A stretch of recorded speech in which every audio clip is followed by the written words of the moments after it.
வணக்கம் நேயர்களே, ஆயுத எழுத்திற்கு உங்களை வரவேற்பது நான் கார்கே. காஷ்மீரில் நடந்த தீவிரவாத தாக்குதலுக்கு பிறகு ஒரு பதற்றமான சூழல் எல்லை பகுதியில் காணப்படுகிறது. இதெல்லாம் தாண்டி மாநில முதலமைச்சர்களோடு உள்துறை அமைச்சர் பேசி பாகிஸ்தானியர்களை வெளியேற்றுங்க அப்படின்லாம் அறிவுறுத்தி இருக்கிறார். இந்தியாவுடைய அடுத்த நகர்வு இராணுவ விமானங்கள்லாம் போர் பயிற்சியில் ஈடுபட்டிருக்கு அப்படின்னு வரக்கூடிய தகவல்கள்லாம் தொடர்ந்து வந்து கொண்டே இருக்கிறது. இதற்கு மத்தியில் காஷ்மீருக்கு இராணுவ தளபதி போயிருக்காரு, எதிர்க்கட்சி தலைவர் போயிருக்காரு, அங்கு பாதிக்கப்பட்டவர்களை சந்தித்திருக்கிறார். இதெல்லாம் ஒரு புறம் இருக்கிறப்போ இந்த தாக்குதலை தடுத்து நிறுத்தி இருக்க முடியாதா அப்படின்ற கேள்வி நேற்றைய அனைத்து கட்சி கூட்டத்தில் கூட கேட்கப்பட்டதாகவும், இது இந்த பைசரன் வேலியை திறந்து விட்டதை பற்றி மாநில அரசு பாதுகாப்பு படையினருக்கு தகவல் சொல்லலை அப்படின்னு தகவல் சொன்னதாகவும் தகவல் வெளியாகியிருக்கு. அப்படின்னா இதற்கு காரணம் இந்த பாதுகாப்பு குளறுபடி குறைபாடுகளுக்கு காரணம் புதிதாக அமைந்த மாநில அரசு தானா அப்படின்ற ஒரு கேள்வியும் இருக்கிறது. அதை தாண்டி எல்லை பாதுகாப்பு, காஷ்மீர் போன்ற சிறப்பு சட்டங்கள் இருக்கக்கூடிய இடங்களில் மத்திய அரசு, மத்திய பாதுகாப்புடைய பங்களிப்பு என்ன அப்படின்ற கேள்வியும் எழுந்திருக்கிறது. இந்த காஷ்மீர் சம்பவம் வெறும் ஒரு மாநில பிரச்சனையை தாண்டி தேச பாதுகாப்புக்கே அச்சுறுத்தலா, அதில் குளறுபடியோ இல்லை கவனமின்மையோ இருக்கா அப்படின்ற கேள்வியும் எழுப்பியிருக்கு. உள்துறை அமைச்சர் பதவி விலகணும் அப்படின்னு திருமாவளவன் போன்றோர், சுப்பிரமணியசாமி போன்றோரெல்லாம் வலியுறுத்த தொடங்கியிருக்கிறார்கள். எல்லாவற்றையும் விவாதிக்க இருக்கிறோம். காஷ்மீர் தாக்குதல் பொறுப்பேற்க வேண்டியது யார் அப்படின்னு விவாதிக்கிறோம். சிறப்பு விருந்தினர்களோடு நம்முடைய பல விருந்தினர்கள் இணைய இருக்கிறார்கள். முதலாவதாக மூத்த பத்திரிகையாளர் திரு ஆர் கே ராதாகிருஷ்ணன் இணைகிறார். வணக்கம் சார். இதை பாதுகாப்பு ஃபெயிலியர் அப்படின்னு சொல்ல முடியுமா? பெரும்பாலான தாக்குதல்கள், காஷ்மீரில் தாக்குதல், குண்டுவெடிப்பு அப்படின்றது நம்ம வாரத்துக்கு ஒன்று கேள்விப்பட்டிருக்கோம். நீங்கள் மூத்த பத்திரிகையாளர் அப்படின்றப்போ நிறைய ரிப்போர்ட் பண்ணியிருப்பீங்க. ஆனால் இன்னைக்கு இந்த சம்பவம் கிட்டத்தட்ட பல ஆண்டுகளுக்கு, புல்வாமாக்கு அப்புறம் ஒரு பெரிய விஷயத்தை இன்னைக்கு நம்ம டிபேட் பண்ணிட்டு இருக்கோம். இதை ஒட்டுமொத்த பாதுகாப்பு ஃபெயிலியர் அப்படின்னு நம்ம சொல்லிட முடியுமா? அதை விட பெரிய ஒரு வார்த்தையை யூஸ் பண்ண முடியாதுங்க. ஏனென்றால் 2024 சில சம்பவங்கள் அங்கங்கே நடந்தது. அதை விட எல்லாம் பெரிதாக, அதை விட அதிகமாக உயிரிழப்பு எங்க நடந்ததுன்னு பாத்தீங்கன்னா 2025 இந்த சம்பவத்துல தான் நடந்திருக்கிறது. இது இதை விட பெரிய ஒரு வெட்கக்கேடு கிடையாது. அதாவது நீங்க இப்போ அதுக்கு சொல்ற காரணம் பாருங்களேன். அதாவது டூர் ஆபரேட்டர், அதாவது சென்னையில் இருக்கிற டூர் ஆபரேட்டருக்கும் புனேல இருக்கிற டூர் ஆபரேட்டர், ஹைதராபாத் இருக்கிற டூர் ஆபரேட்டருக்கு இந்த ஏரியா எல்லாம் திறந்திருக்குன்னு தெரியுது. அங்க இருக்கின்ற செக்யூரிட்டி ஆளுகளுக்கு தெரியலையாம இதை விட பெரிய ஒரு போங்க இருக்குங்களா? இது என்ன எக்ஸ்பிளேஷன் தெரியல. யார் இந்த மாதிரி ஒரு எக்ஸ்பிளேஷன் யோசித்தானே எனக்கு தெரிய மாட்டேங்குது. அந்த மாதிரி ஒரு விசித்திரமான ஒரு எக்ஸ்பிளேஷன் கொடுத்திருக்காங்க. ஒண்ணு. ரெண்டாவதாக அங்க ஒரு செக்யூரிட்டி ஆர்கிடெக்சர் இருக்கு. இதெல்லாம் தாண்டி அந்த டெரைன் பேச வேண்டிய இருக்கு. அதுக்கு முன்னால செக்யூரிட்டி ஆர்கிடெக்சர் பார்த்துக்கலாம். ஒரு ஓவராட்டிங் செக்யூரிட்டி ஆர்கிடெக்சருடைய மேல் தளத்தில் இருப்பது பாத்தீங்கன்னா யாரு, யூனிஃபைட் கமாண்டுடைய தலைவர் யாருன்னு பாத்தீங்கன்னா அங்க இருக்கின்ற லெப்டினன்ட் கவர்னர் மனோஜ் சின்ஹா. அவர் நிச்சயமாக ராஜினாமா செய்ய வேண்டும். நான் அமித்ஷா ராஜினாமா செய்ய வேண்டும், மோடி ராஜினாமா செய்ய வேண்டும் எல்லாம் சொல்ல மாட்டேன். இருந்தாலும் அது அந்த demand it is not bad demand நான் சொல்வேன். ஒண்ணு, யூனிஃபைட் கமாண்டுடைய தலைவராக இருக்கின்ற லெப்டினன்ட் கவர்னர் இன்னும் ரிசைன் செய்யவில்லை. அவர் ஒரு விளக்கம் கொடுக்கவில்லை. அவரிடம் விளக்கம் பெற்று பெற வேண்டும். அடுத்ததாக அவர் ராஜினாமா செய்ய வேண்டும். உண்டு. ரெண்டாவதாக அதுக்கு கீழே இருக்கின்ற பல ஏஜென்சிஸ் இருக்கு. அதுக்கு கீழே ஆர்மி தான் இருக்கிறதுலே பெரிய பொறுப்பு இருக்கின்ற ஒரு நிறுவனமாக அங்க இருக்கிறது. எல்லாமே ஆர்மியை தாண்டி ஒன்றும் செய்ய முடியாத நிலைமை தான் அங்க இருக்கிறது. அதாவது ராணுவம் தான் அங்க இருக்கின்ற நெட் செக்யூரிட்டி ப்ரொவைடர் இருக்கிறது. அப்ப ராணுவத்தில் இருக்கின்ற அங்க இருக்கின்ற தலைவர் 16 கோர்னுடைய தலைவர் என்ன செய்து கொண்டிருந்தார் என்ற கேள்வி இருக்கிறது. அது நான் ஏன்னு நான் சொல்லிடுறேன். ஒண்ணு, ஆர்மி. ரெண்டாவதாக அங்க சார்ஜ் இருக்கின்ற ராஷ்டிரிய ரைபிள், ராஷ்டிரிய ரைபிள்ஸ்ல அந்த என்டையர் பெட்டாலியன் என்ன செய்து கொண்டிருக்கின்றது கேள்வி இருக்கு. அது கீழே தான் எஸ்ஓஜி, ஸ்பெஷல் ஆபரேஷன்ஸ் குரூப் இருக்கிறது. அதுக்கும் கீழே லோக்கல் போலீஸ் இருக்குது. இந்த இவ்வளவுதான் இருக்குது. அதாவது ஒரு எஸ்பி லெவல்ல இருந்து ஆரம்பித்துக் கொண்டு நாம எஸ்ஓஜி என்ற ஒரு ஏறத்தாழ ஒரு ரவுடி எலிமெண்ட்ஸ் அடங்குகின்ற ஒரு ஆர்கனைசேஷன், அதுவும் ஒரு குவாசி பாராமிலிட்டரி ஆர்கனைசேஷன், அப்புறம் சிஆர்பிஎஃப் இருக்கிறது, அப்புறம் ஆர்ஆர் இருக்கிறது, இருக்கு, அப்புறம் ராணுவம் இருக்கிறது, அதன் நேரம் லெப்டினன்ட் கவர்னர் இருக்கிறார். இது எல்லா தளத்திலையும் நிச்சயமாக நாம் ரெஸ்பான்சிபிலிட்டி மிஸ் பண்ண வேண்டும் என்று நான் கூறுவேன். ஆனால் இவர்களுக்கு வருகின்ற தகவல்கள் பாத்தீங்கன்னா எங்கிருந்து வருதுன்னு பாத்தீங்கன்னா ஒரே சோர்ஸில் தான் வரும். அப்போ எனக்கு தெரியும் இது என்னன்னா, இங்கிருந்தும் சரி அங்கிருந்தும் கண்ட ஒரு விஷயம் என்னன்னு பாத்தீங்கன்னா ஒரே ஒரு நபர்களான ஒரு குரூப் ஆஃப் ஆளுக தான் ப்ரொஃபஷனலாக இந்த இன்ஃபர்மேஷன் கொடுக்கறது இருக்குது இல்லையா, அதாவது ஒரு ஆர்கனைசேஷன் இல்லைன்னா இன்னொரு ஆர்கனைசேஷன் கொடுக்கறது சில சமயத்தில் ஒரே நபரா இருப்பார்கள், இல்லை என்றால் தெரிந்த அதாவது அவர்களே பழகக்கூடிய இடைவெளக்கூடிய ஒரு நபர்கள் இருப்பார்கள். அந்த நபர்கள் என்ன செய்வாருன்னு பாத்தீங்கன்னா, இப்ப எஸ்ஐபிக்கு ஒரு மாதிரி கொடுப்பாங்க, லோக்கல் பாலிசிக்கு ஒரு மாதிரி கொடுப்பாங்க. அதே இன்ஃபர்மேஷன் வந்து டிஃபரெண்டா பேக்கேஜ் பண்ணி வந்து இன்ஃபர்மேஷன் கொடுத்து கொண்டிருப்பார்கள்.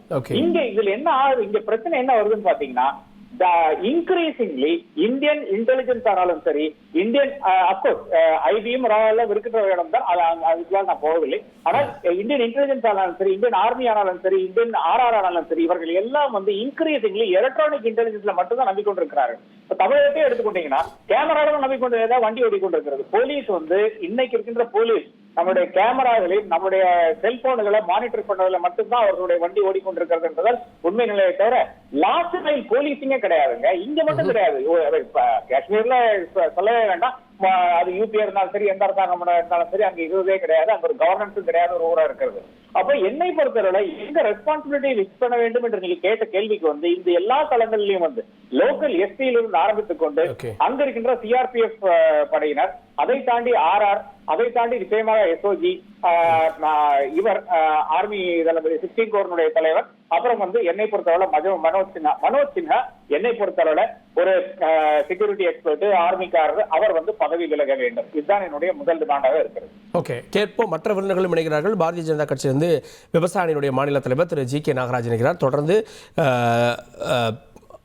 வலதுசாரி ஆதரவாளர் திரு எம் குமார் அவர்களும் இணைந்திருக்கிறார். அவரின் நிகழ்ச்சிக்கு வரவேற்கிறேன். நான் திரு ஜி கே நாகராஜ் அவர்கள்ட்ட இது பாதுகாப்பு ஃபெயிலியர் இருக்கு அப்படின்றத அரசு ஏற்றுக்கணும் இல்லையா? ஏன்னா வந்து பல நிலைகளில் இந்த ஃபெயிலியர் இருந்திருக்கு. சுற்றுலா பயணிகள் வந்துட்டு போகிறது லோக்கல் ஆப்ரேட்டருக்கு தெரிஞ்சிருக்கு, ஆனால் பாதுகாப்புத்துறைக்கு இன்னும் சொன்னால் இன்டெலிஜென்ஸை கையில் வச்சிருக்கக்கூடிய லெப்டினன்ட் கவர்னர் அங்கே அவருக்கு வரக்கூடிய தகவல் இல்லை, ஆர்மி சீஃப்க்கு வரக்கூடிய தகவல்லையும் அது இல்லை. இந்த இடம் சுற்றுலா பயணிகளுக்கு திறந்து விட்டப்பட்டது எங்களுக்கு தெரியாது அப்படின்றது நம்புற மாதிரி இருக்கா? அனைவருக்கும் வணக்கம். இன்னும் கூட அந்த மனசனுடைய வேதனை குறையவில்லை. இங்க மட்டும் இல்லை, இந்தியா முழுவதும் ஒரு பெரிய கொந்தளிப்பை ஏற்படுத்தி இருக்கிறது.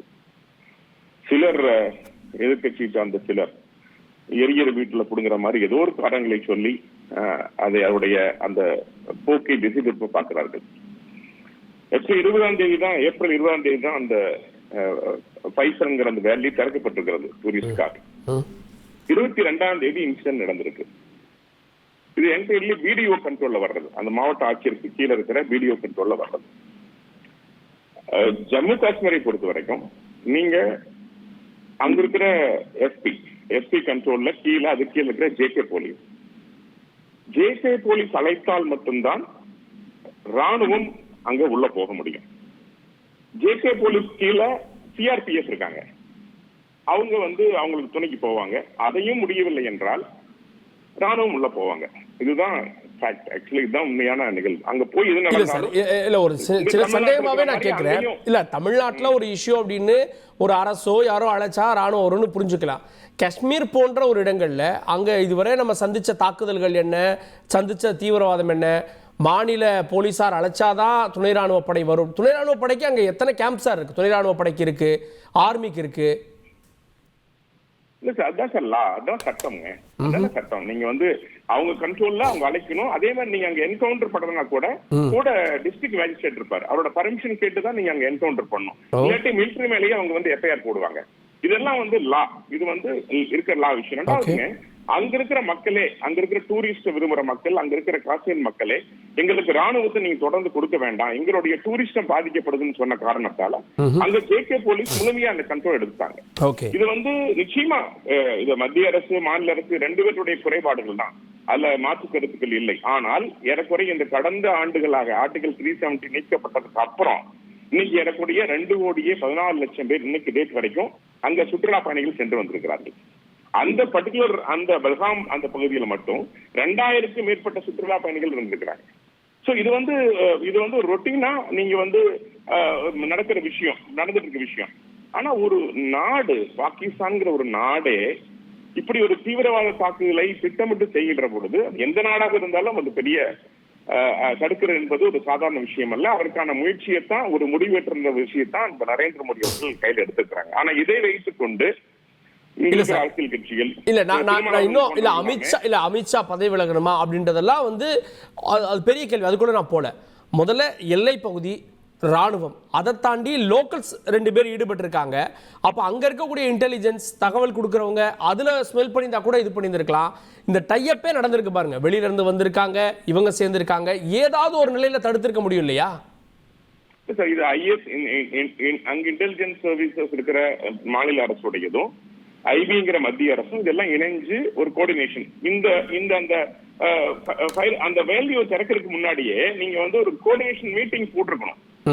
மாநில அரசும் மத்திய அரசும் சேர்ந்து எல்லாம் ஒரு கோஆர்டினேஷன் போட்டு அதை வீடியோ அழைச்சு பண்ணிருக்கணும். அதையும் பண்ணல, இந்த ப்ரொசீஜர் பண்ணல. ஏன்னா அங்க வந்து இதுவரைக்கும் இந்த மாதிரியான தாக்குதல் நடக்கல. மிலிட்டரி மேல வருவாங்க, அட்டாக் பண்ணுவாங்க, அது மாதிரி நடந்தது வழிய நேரடியாக பொதுமக்களை, அதுவும் மதத்தை வைத்து நீங்க வந்து உள்ளாடைய கழட்டி நீ வந்து இந்த மாதிரி சேர்ந்தவனான் பார்த்து செக் பண்ணி சூட் பண்ற அளவுக்கு திட்டமிட்டு ஒரு கூட்டம் வந்தது அப்படிங்கிறது இது பல முறைக்கு பின்பாக இது ஒரு மிகப்பெரிய தாக்குதலை அவர்கள் திட்டமிட்டு ஒரு நாடே நடத்தி இருக்கிறது. பாகிஸ்தான் போன்ற நாடு திட்டமிட்டு செய்திருக்கிறது. ஆனா இது வந்து இந்த சமயத்துல இது மாதிரி இவர் ரிசைன் பண்ணணும், அவர் ரிசைன் பண்ணணும், உமர் அப்துல்லா பண்ணணும். உண்மையிலேயே பார்த்தா பண்ண வேண்டியது உமர் அப்துல்லா பண்ணணும். அவர் தான் அந்த மாநிலத்துக்கு போலீஸுக்கு காவல்துறைக்கு அங்க முதலமைச்சரா இருக்காரு. நான் அதுக்குள்ளேயும் போக விரும்பல.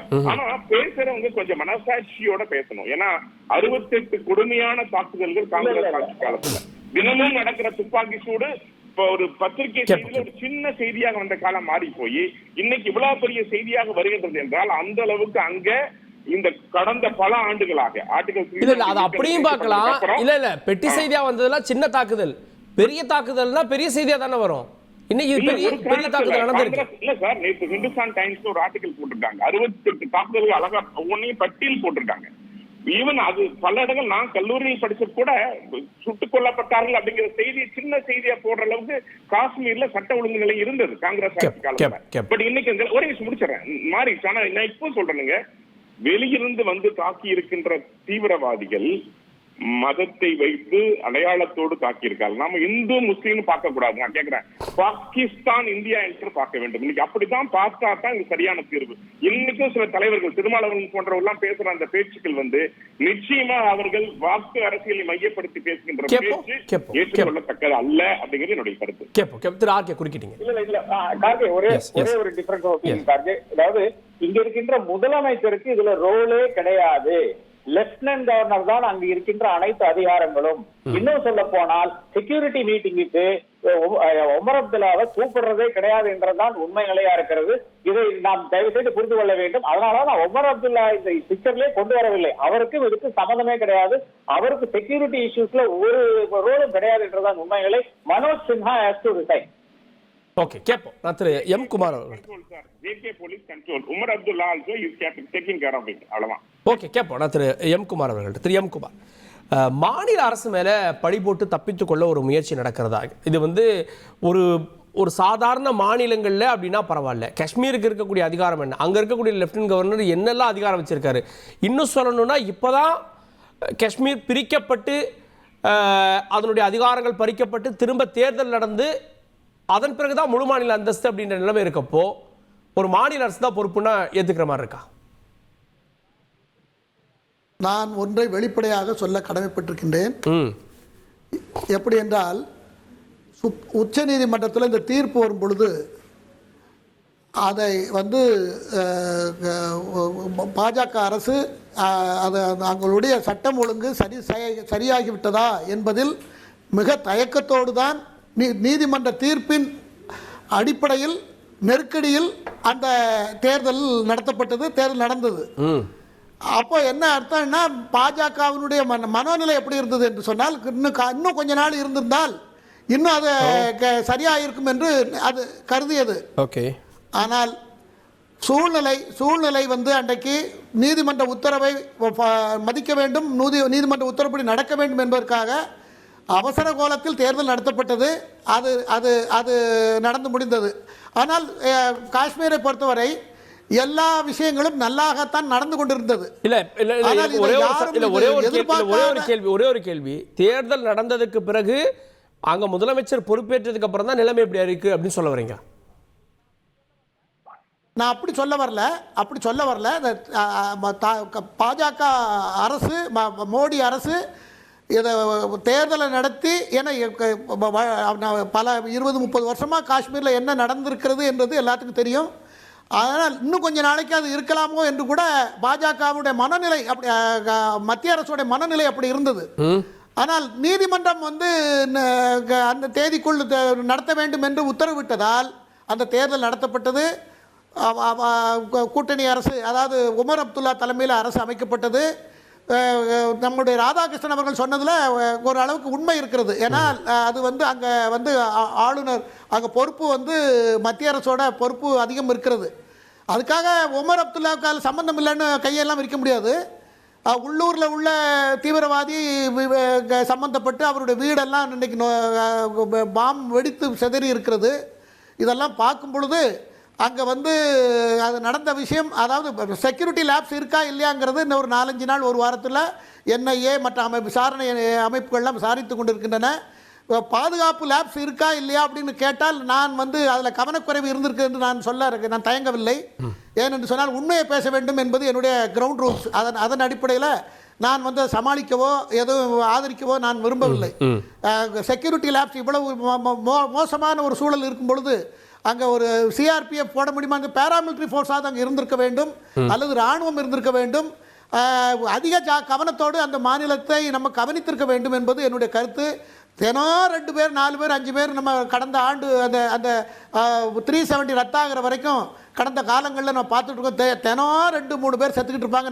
நியூஸில் ஹாட் நியூஸ், பிரேக்கிங் நியூஸ் அதாக தான் இருக்கும். அப்படி தான் பார்த்தோம். அதெல்லாம் தாண்டி வந்ததுனால நாம் வந்து அதில் கொஞ்சம் அதிக அக்கறை எடுத்திருக்க வேண்டும். ஆனால் என்ன நடந்திருக்கிறது என்று இப்போது தெரியவில்லை. நான் யாரையும் குறை சொல்ல விரும்பவில்லை. இப்போ இன்னும் விசாரணையில் விரிவாக தெரிய வரும் என்பது என்னுடைய கருத்து. கேட்போம். தொடர்ந்து காங்கிரஸ் கட்சியினுடைய செய்தி தொடர்பாளர் திரு SRS இப்ராஹிம் அவர்கள் இணைந்திருக்கார். திரு இப்ராஹிம், மாநில அரசு இதுக்கு பொறுப்பேற்கணும் அப்படின்ற ஒரு விஷயம் வலியுறுத்தப்படுகிறது. ஏன்னா வந்து சுற்றுலா பயணிகளுக்கு இப்பேற்பட்ட ஒரு இடம் திறக்கப்படுது அப்படின்னா அங்கே பாதுகாப்பு படையினருக்கு இன்னும் இராணுவத்துக்கெல்லாம் சொல்லப்பட்டிருக்கணும் அப்படின்னு தகவல் சொல்கிறாங்க. மேபி அது நாளைக்கு இன்னும் முழுமையான விசாரணைக்கு உட்படுத்துறப்ப தான் தெரியும். மாநில அரசுக்கு இதில் பங்கு இல்லைன்னு சொல்லிட முடியுமா பாதுகாப்பில்? இல்ல, முழுக்க இந்த கருத்துக்கு முன்பாக இன்றைக்கு நிலவக்கூடிய இந்த யார் பொறுப்பேற்க வேண்டும் என்பதற்கு அடிப்படையில் ஒரு சிவில் மற்றும் ஆர்மி போர்சஸை யார் இன்றைக்கு கையில் வச்சிருக்கிறா, இன்னைக்கு ராணுவ படை முப்படைகளும் யார் கையில் இருக்கிறது, இதை 2 வகையா பிரித்து பார்க்க விரும்புகிறேன். ஒன்று வந்து இன்றைக்கு இருக்கக்கூடிய உள்துறை அமைச்சர் அவருடைய இலாக்கள் கீழே உளவுத்துறை இருக்கிறது, துணை ராணுவம் இருக்கிறது, ராணுவம் இருக்கிறது. இப்படிப்பட்ட ராணுவம் என்பது ராணுவத்துறை அமைச்சரிடம் இருக்கிறது. இதை தாண்டி துணை ராணுவத்திலிருந்து உளவுத்துறை வரைக்கும், இன்னைக்கு இன்டெலிஜென்ஸ் பியூரோல இருந்து SIB வரைக்கும் எல்லாமே நேரடியாக இன்றைக்கு உள்துறை அமைச்சரிடம் இருக்கிறது. ஒன்று. 2வது, ராணுவத்துறை அமைச்சரிடம், ராஜ்நாத் சிங்கிடம் ராணுவம் இருக்கிறது. இப்போ நம்ம கேட்கக்கூடிய கேள்வி என்பது அடிப்படையாக உங்களுக்கு தெரியும், அங்க லெப்டினன்ட் கவர்னர் தான். ஏன்னா அது ஒரு யூனியன் பிரதேசம் என்பது காரணத்தினால இன்னைக்கு 370 ஆர்டிகலை அப்ரிகேஷன் பண்ணது மூலியமாக அவர்களுக்கு அதிகப்படியான விலக்கு அளிக்கிறோம் என்ற ஒரு ஒற்றை புள்ளியை நோக்கி செல்லும் போது இவர்களுடைய கவனச்சிதைவு ஏற்பட்டதாக தான் நம்ம பார்க்க முடியும். காரணம், அந்த இடத்துல ஒரே ஒரு லேப்ஸ் இருக்குது. அதாவது இன்டெலிஜென்ஸ் லேப்ஸ்ன்றது அடுத்த கட்டம் போயிடலாம். நம்ம ஒவ்வொரு நகரத்திலையும் எந்த அளவுல பார்க்கணும். இன்றைக்கு வந்து துணை ராணுவம் அங்கு சரியாக இருந்திருந்தால் இது மாதிரியான மிகப்பெரிய தாக்குதலுக்கு உள்ளாகி இருக்குமா என்று கேட்டால் கண்டிப்பாக கிடையாது. அப்படி இருக்கும் நிலைமையில கிட்டத்தட்ட ஒரு 5 to 6 கிலோமீட்டர் தூரத்துல உங்களுக்கு தெரியும், அதை சுத்தி ஒரு எல்லை பாதுகாப்பை தாண்டி ஒருவர் உள்ளே வந்து விட்டார் என்று சொன்னார்.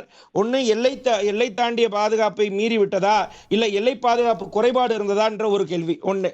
இல்ல எல்லை தாண்டி பயங்கரவாதம் என்ற உள்ளிருந்த ஊடுருவி இருந்தாங்கன்னா ஊடுருவனதுக்கு இங்க இருக்கக்கூடிய உளவுத்துறை என்ன செய்து கொண்டிருந்தது? அப்ப ஒண்ணு எல்லை தாண்டி விட்டால் அது ராணுவத்துறை சார்ந்தும், அதாவது ஊடுருவல் இருந்தால் அது உளவுத்துறை சார்ந்தும் இருக்கக்கூடிய நேரத்துல இது 2மே வைத்துக் கொண்டிருக்கிற இன்றைக்கு சுப்ரீம் பவராக இருக்கக்கூடிய நரேந்திர மோடி அவர்களோ இதுக்கு தார்மீக பொறுப்பேற்று அதற்கான வழிவகை செய்து உள்துறை அமைச்சர் அவர்களை பதவி விலக செய்தால் அது சரி.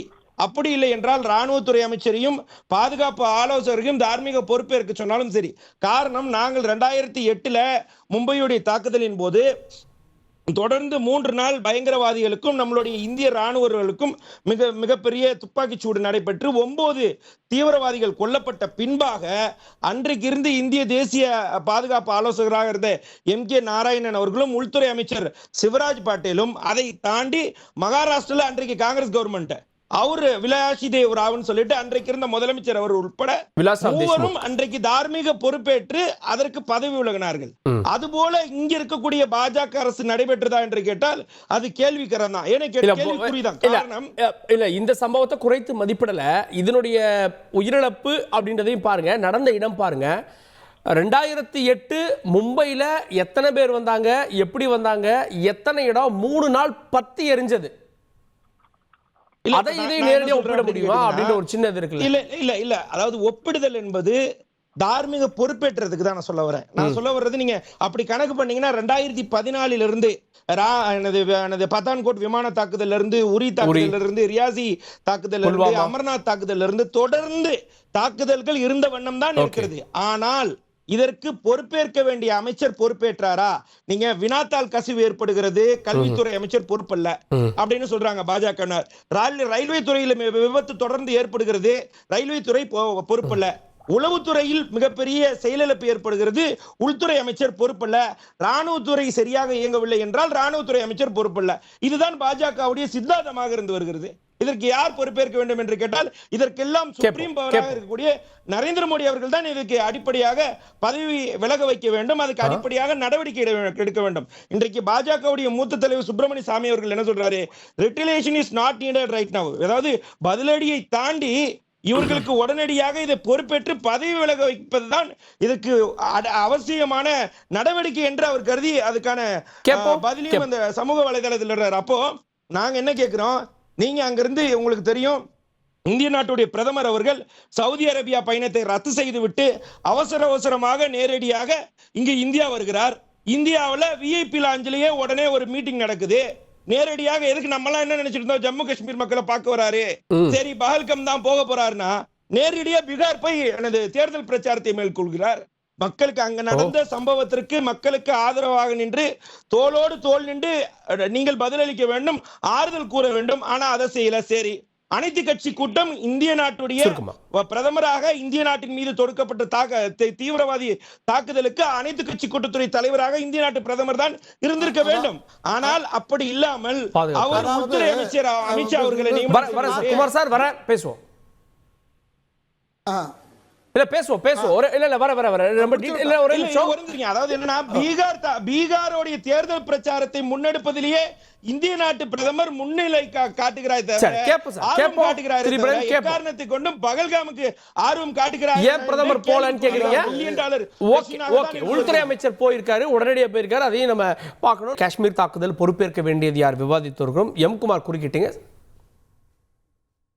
அதாவது நம்ம எடுப்பில் இது மத்திய அரசு தான் முழுக்க பொறுப்புன்னு நம்ம சொல்ல முடியாது. காரணம் என்னன்னா, யூனியன் பிரதேசம் தான், முதலமைச்சர் ஒருத்தர் அங்கே இருக்கிறார், போலீஸ் ஃபோர்ஸ் அங்கே இருக்கிறது, அது அவருடைய கட்டுப்பாட்டில் தான் இருக்கிறது.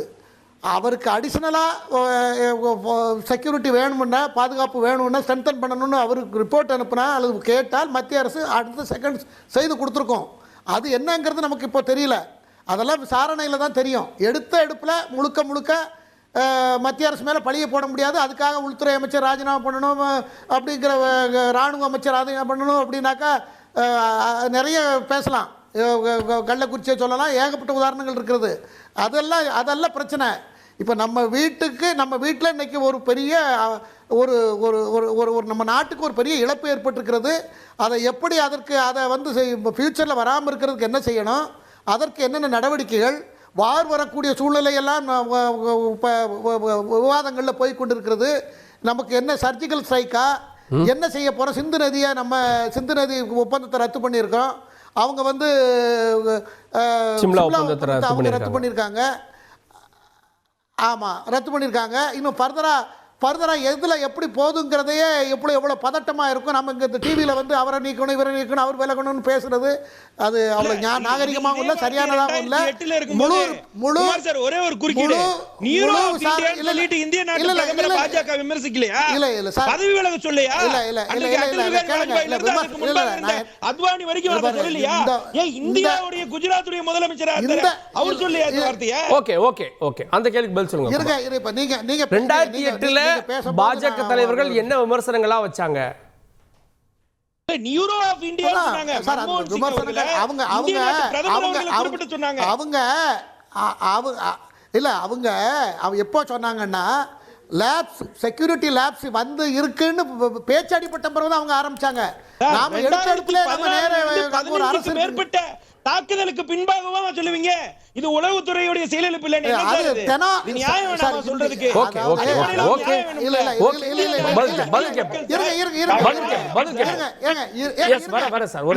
ரன்னிங் கமாண்ட் வேண்டாம் சார். ஓகே ஓகே குமார் முடிச்சு. அதாவது இருங்க ரன்னிங் கமாண்ட்ஸ் வேண்டாம். அதாவது வரிசையா தொடர்ந்து நாள்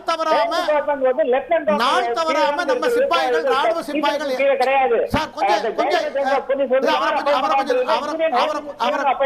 இல்ல இல்ல இருங்க அவரை கொஞ்சம் நிறுத்த சொல்லுங்க சார். கொஞ்சம் நான் பேசி முடிச்சு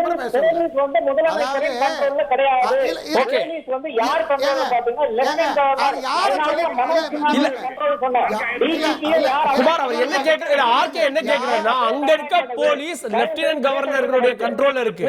அப்ப அவர் ராஜினாமா பண்ணணுமா மாநில முதலமைச்சர் ராஜினாமா பண்ணணுமா?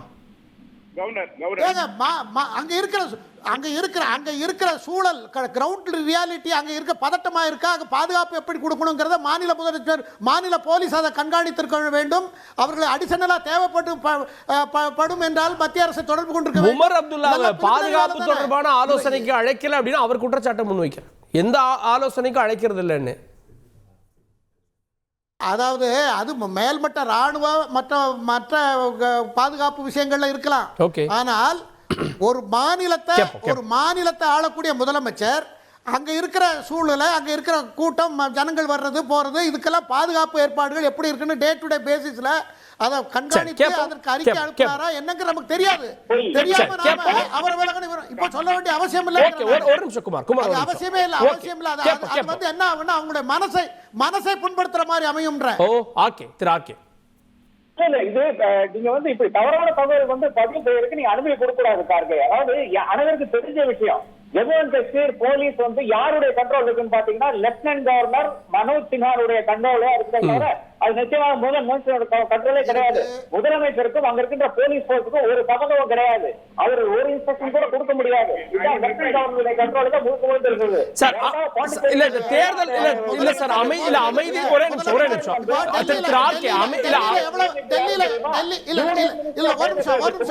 குமார் ஒரு நிமிஷம் அவர் முடிச்சு ஆர்கே முடிச்சு union ministry of home affairs Amit Shah நியமிக்கிறது தான் அந்த டிஜிபி. அப்ப இந்த தவறான தகவல் கொடுக்காதீங்க. அதனாலதான் நான் முதலமைச்சர் இல்ல நான் டிமாண்ட் பண்ணிருப்பேன். எனக்கு அவரத்துல மாமனா மச்சானா இல்ல திரு ஆர்கே இல்ல அங்க தேர்தல் நடந்ததுக்கு அப்புறம் எல்லாமே இயல்பு நிலைக்கு மாறிடுச்சு அப்படின்ற ஒரு கண்ணோட்டம் வந்துடலையா? அதுவும் இந்த தாக்குதலுக்கு ஏதுவாக அமைந்து விடலையான்ற ஒரு பார்வை வைக்கிறாங்கல்ல. நிச்சயமாக அது ஒரு பிரச்சனை தான். எல்லா இடத்தையும் வந்து செக்யூர் பண்ண முடியாது. அது நமக்கு தெரிஞ்ச விஷயம் தான். இந்தியாவில் அனைத்து பகுதிகளும் நாம் நிச்சயமாக செக்யூர் பண்ண முடியாது. ஆனால் இந்த பகுதியை பொறுத்தவரை இங்க வந்து தாராளமாக டூரிஸ்ட் வந்து வருகின்ற விஷயம் வந்து ஆர்மிக்கு தெரியாது, இல்லை என்றால் மனோஜ் சின்ஹாவுக்கு தெரியாது, இல்லை என்றால் உள்துறை அமைச்சருக்கு தெரியாதுன்னு சொன்னால் அதை விட பெரிய ஒரு தவறே கிடையாதுங்க. அது எப்படி வந்து கூற முடியும்? ஏனென்றால் இருக்கிறவர்கள் கூட இன்னும் சொல்றேன், சமீப காலத்துல தொடர்ந்த ஒரு விஷயமாக சொல்லிட்டு இந்த இடம் வந்து பேல்காம் வந்து இதே பெரிய ஒரு தவறே கிடையாது. நான் சொல்லுங்க 2019 இருந்து இது அனைத்து வந்து ஓப்பனா இருக்கின்ற ஏரியா தான் இருக்கிறது. அதாவது எப்ப ஸ்னோபால் நடக்கிறதோ ஸ்னோபால் இருக்கிற அந்த காலத்துல வந்து அங்க போக முடியாது. 45 நிமிஷம் ஒரு மணி நேரம் நடந்தா அங்க போய் சேர முடியாது. அப்ப அப்படி இருந்த குமார் ஒரு நிமிஷம் மற்றவங்க பேசுங்க. திருக்குமார் திரும்ப 2019 இருந்து ஓப்பனா இருக்குங்க இந்த இடம். ஓகே திரு ஜி.கே. நாகராஜ் குறுக்கிட்டீங்க, பதில் மட்டும். சார் அவங்க திரும்ப ஒரு லெப்டினன்ட் கவர்னர் பத்தி சொல்றாங்க. போலீஸ் ஓகே, ஒரு கண்ட்ரோல் இருக்கிறது. பட் டூரிசம் யார் கண்ட்ரோல் இருக்குங்க? அந்த பிடிஓ கண்ட்ரோல் இருக்கு, மாவட்ட ஆட்சியர் கண்ட்ரோல் இருக்கணும். அவங்க தான் ரெவ்யூ மீட்டிங் போட்டு கால்குலேட் பண்ணிருக்கணும், போலீஸ் இன்ஃபர்மேஷன் கொடுத்திருக்கணும். அவங்க செய்யல. அவங்க இன்ஃபார்ம் பண்ணணும், போலீஸ்க்கு பிடிஓ இன்ஃபார்ம் பண்ணணும். சார் ஒரு அடிப்படை கேள்வி என்ன எழுது, 370 ரிவோக் பண்ணதுக்கு அப்புறமா காஷ்மீர் வந்து ஒரு சுற்றுலா பூமி, காஷ்மீர்ல இடம் வாங்கலாம், காஷ்மீர் இயல்புலைக்கு திரும்பிடுச்சு அப்படின்னு பாஜக மத்திய அரசு திரும்ப சொல்லலையா? அப்ப இதுல நீங்க ஒரு கேரா இருப்பீங்க அப்படின்றதான எல்லாருடைய நம்பிக்கையா இருக்கும். 100% கேர் இருக்கும் சார். நீங்க 68 தாக்குதல் மிக கொடுமையா காங்கிரஸ் ஆட்சி காலத்தில் நடந்துதான் சொன்னேன் முன்னாடியே. இன்றைக்கு அந்த நிலைமை இல்ல. அந்த மக்களே என்ன சொல்றாங்க, எங்களுக்கு ராணுவம் வேண்டாம்னு சொல்றாங்க. தயவுசெய்து ராணுவத்தை நீங்க இவ்வளவு பேர் போட்டீங்கன்னா டூரிசம் பாதிக்கப்படுதுன்னு சொல்லியிருக்காங்க. அதனாலதான் அங்க போலீஸ் கண்ட்ரோல். பட் இதை பொறுத்த வரைக்கும் 20ஆம் தேதி அன்னைக்கு ஓபன் ஆன அந்த டூரிஸ்ட் ஸ்பாட்ல 22ஆம் தேதி அன்னைக்கு தாக்குதல் நடத்தப்போ இதற்கான ரிவ்யூ மீட்டிங் பண்ண வேண்டியது அந்த பிடிஓ கண்ட்ரோலுங்க. அது வந்து ஸ்டேட் கவர்மெண்ட், அது வந்து அந்த மாநில அரசினுடைய கடமை. அவங்க தான் போலீஸ் இன்ஃபர்மேஷன் கொடுத்திருக்கணும். போலீஸ் வந்து நீங்க சொல்றது டூரிசம் ஃபேக்டருக்கு ஓகே சார், ஆனா எல்லை பாதுகாப்புக்கு யாரு? லெப்டினன்ட் கவர்னர் தானே, அவர் தானே முதல்ல காவல்துறை அவர் கண்ட்ரோல்ல வருது. நான் ஒரே ஒரு விஷயம் சார், ஜி.கே. சார், ஒரு கேள்வி. இது வந்து தமிழ்நாடுல இல்ல பிற மாநிலங்களில் நடந்த ஒரு சம்பவம் அல்ல. இது இந்தியாவோட முதன்மையாக இருக்கக்கூடிய பாதுகாப்பாக இருக்கக்கூடிய மாநிலத்தில் நடந்த சம்பவம். இந்த இடத்துல தான் எல்லை பயங்கரவாதம் அதிகமா இருக்குது. ஓகே இப்ராஹிம், டூரிசம் போர்டுக்கான டிசார்ட் நடந்துருக்குன்னு சொல்றதெல்லாம் வந்து இல்ல இப்ராஹிம் உங்க கேள்வி புரியுது. ஒரு நிமிஷம், எல்லை தாண்டி பயங்கரவாதம் என்பது ஜம்மு அண்ட் காஷ்மீர்ல இருக்கு. ஒரு நிமிஷம் இப்ராஹிம் 2019 இப்ராஹிம் ஒரு நிமிஷம் இப்ராஹிம் ஒரு நிமிஷம். திரு ஜி.கே. நாகராஜ், இல்ல பல தாக்குதல் நடந்திருந்தா அப்படின்றீங்க, இதுக்கு என்ன பதில்? 2019 இது குறித்து நீங்க இப்ராஹிம் நான் வரேன், ப்ளீஸ் யாரும் சீஃப் மினிஸ்டர் வந்து ரிசைன் பண்ணுங்கன்னு சொல்லல. ஆனா இன்னைக்கு கூறவங்க எல்லாம் என்ன காரணத்துல கூப்பிடுறாங்க அப்படின்னா, இன்னைக்கு ஏன் அமித்ஷா மாத்தணுங்கிறாங்க, இன்னும் பலவீனமாக்கணும். இன்னைக்கு வந்து ஜம்மு காஷ்மீரை இன்னைக்கும் சில பேர் சொல்றாங்க ஜம்மு காஷ்மீர் போராளிகள் சொல்றாங்க. எப்படிங்க? இது அவர் ஸ்டேட்டுங்க, நம்ம ஸ்டேட் இல்ல. பாகிஸ்தான்ல யாரோ சொல்றாங்க சார், இங்க யாரும் சொல்றாங்க சார்? இங்க நீங்க விடுதலை சிறுத்தை கட்சியிலிருந்து தொடர்ந்து சொல்லிட்டு இருக்காங்க. இன்னைக்கு ஒரு நியூயார்க் டைம்ஸ் ஒரு பத்திரிகை எழுதுது, காஷ்மீர் போராளிகள் உடனடியா அங்க இன்னைக்கு ட்ரம்ப் வந்து அப்போஸ் பண்றாரு. இன்னைக்கு திருமலவளன் வந்து பாகிஸ்தானோட வார் வேண்டாங்கிறாரு. பாகிஸ்தான நீங்க முஸ்லீமா பாக்காதீங்க sir, it is a country against India. அப்படிதான் நீங்க பாக்கணும். தயவு செய்து இதுல அரசியல் பண்றதை விட ஒரு கேவலமான செயல் வேற எதுவுமே நினைக்கிறேன் நான். நம்ம பிரதமர் மோடிக்கு இன்னைக்கு மோடிங்கிற ஒரு மனிதன் இல்லாம தான் இந்தியா இல்ல சார். இந்தியா ஓகே இந்தியாவுடைய பதிலடி எப்படி இருக்க போகிறது? ஓகே இறுதி கருத்து திரு இப்ராஹிம். ஒரே ஒரு குறுக்கீடு நான் முடிக்கல, ஒன்னு கம்ப்ளீட் பண்ணல. சரி முடிச்சிருங்க நாகராஜ். அதாவது ஒரு டைம்ஸ் நியூஸ் பேப்பரோட செய்தி ஒன்னு படிக்கிறேன் பாருங்க. ரீசன்ட்டா the state cabinet which meets here under the chairmanship of the chief minister Omar Abdullah and today order the following transfers and postings in the police department. Mukesh Singh IPS IGP and posted to Kashmir Armed Force. So yaar control police irukku? This is the newspaper of Times. illa sir, I am keeping the paper on my hand. Our then maybe can then how you can say there's no responsibility for the chief minister? நீங்க சொல்லலாம் sir. ஒரே ஒரு இதுக்கு இன்னொரு குறுக்கீடு வைக்கலாம் sir. Ibrahim, அதாவது times of இந்தியால இன்றைக்கு வந்திருக்க செய்தி NIA link 21,000 crore Gujarat drug haul to Pahalgam attack. யார் சொல்றாங்கன்னா அடிஷனல் சொலிசிட்டர் ஜெனரல் அஸ்வரி பாட்டி அவர்கள் இது இரு நீதியரசர் சூர்யகாந்த் மற்றும் கோட்டீஸ்வர் சிங் முன்பு சொல்கிறாரு. பாருங்க இந்திய நாட்டை எந்த இடத்துல கொண்டு போய் விட்டுருக்காங்க பாருங்க. 21,000 கோடிக்கு குஜராத் முந்த்ரா ஏர்போர்ட்ல பிடிப்பட்ட அந்த போதைப் பொருட்கள் தான் இன்றைக்கு இப்படிப்பட்ட ஒரு நிலைமையை ஏற்படுத்தி இருக்குது என்று அடிஷனல் சொலிசிட்டர் ஜெனரல் நியூ டெல்லியில சொல்றாங்க. அப்ப இது எடுத்துக்கலாம்ல. இந்த யார் இந்த இன்டெலிஜென்ஸ் பீரோ, இந்த இன்டெலிஜென்ஸ் ஃபெயிலியருக்கு யார் காரணம்? அததானே நாங்க கேக்குறோம். அப்ப நாங்க கேட்கிற கேள்வி இதை தாண்டி நம்ம ஜி.கே. நாகராஜ் சார் சொன்னாரு, யாரோ கூவுகிறார்கள் சொன்னாரு. சார், இந்திய பாகிஸ்தான் நாடு என்பது எதிரி நாடு. என்றைக்கு இந்திய குடிமக்கள் மீது கை வைத்தார்களோ அன்றையிலிருந்து 1970 இந்த இந்திய பாகிஸ்தான் என்பது பாகிஸ்தானை அண்டை நாடாகவே பார்க்கல. இங்க இருக்கக்கூடிய இஸ்லாமியர்கள் யாரும் பார்க்கல. ராகுல் காந்தி அவர்கள் சொன்னதை போல இந்திய நாட்டுக்குள் இரு சகோதரர்களை பிரித்தாலும் சூழ்ச்சி நடைபெறுகிறது. ஓகே குமார், ஓகே அந்த உரிமை குரல் தான் இறுதி கருத்து. ப்ளீஸ் புரிஞ்சுங்க. இந்திய நாட்டு பிரதமர் அங்க இருந்து சவுதி அரேபியாவுடைய பயணத்தை ரத்து செய்துட்டு இங்க வந்து பீகார் வந்தாரு. நேரா பகல்காம்லங்க போகணும். இல்ல கூட்டத்துக்கு போகணும். ஓகே குமார் நம்ம எல்லாட்டே வர குமார் இறுதி கருத்து குமார் மட்டும் இல்ல அதாவது நம்ம இல்ல அதாவது நான் முடிச்சிடறேன். ஒரு நிமிஷம் இருங்க. அதாவது அவர் சொன்னதெல்லாம் சரிதான். இப்போ அங்க வந்து பாதிக்கப்பட்டவங்களுக்கு என்ஜூர் ஆனவங்களுக்கெல்லாம் உதவுனதெல்லாம் அங்க ஜாதி மதம்லாம் அங்க யாரும் பார்க்கல. அவங்களுக்குடைய ஹியூமன் பீயிங்கை நம்ம வரவேற்கிற பாராட்டுறோம். அவங்க இந்தியன்கிற உணர்வுல அவங்க எல்லாம் பண்ணியிருக்காங்க. இந்தியாவில் இருக்கிற இஸ்லாமியர்களும் அப்படித்தான் இருக்காங்க. இதை யாரும் சீர்குலைத்து விட முடியாது. இந்தியா அப்படிங்கிற நாட்டுக்கு எல்லாரும் முக்கியத்துவம் கொடுக்குறாங்க. ஆனால் பாகிஸ்தான் இந்த பாகிஸ்தான் வந்து நமக்கு எதிரான ஒரு நிலைப்பாடை எடுத்து நமக்கு இன்னலை ஏற்படுத்தணும் என்று செய்கிற செயலை நாம எல்லாரும் வன்மையா கண்டிக்கணும். திருமாவளவனுடைய ஸ்டேட்மெண்ட் வந்து முற்றிலும் ஆன்டி நேஷனல். அதை வந்து அவர் நிறுத்திக்கணும் என்று நான் சுப்பிரமணிய சாமியே சொல்றாரு சார். சுப்பிரமணிய சாமியே சொல்றாரு அமித்ஷா பதவி விலகணும்னு. சுப்பிரமணிய சாமி ஒரு spent force sir. Spent force புரியுதுல்ல உங்களுக்கு? அவர் மர கலண்டவர்.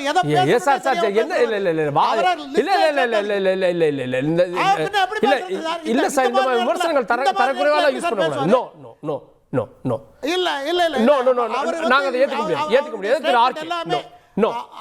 விமர்சனங்களுக்கு விமர்சனங்களா பேசுங்க திரு ஆர்கே. இறுதி கருத்து. இல்ல கடைசியாக இவ்வளவுதானுங்க. என்னை பொறுத்தவரை பிஜேபி ரிப்போர்ட் ஹோம் மினிஸ்ட்ரி. அதனால ஹோம் மினிஸ்ட்ரிக்கு பங்கு இருக்கு. ஹோம் மினிஸ்டர் வந்து பொறுப்பேற்கத்தான் வேண்டும். நான் ராஜினாமா பண்ண வேண்டும் சொல்லல.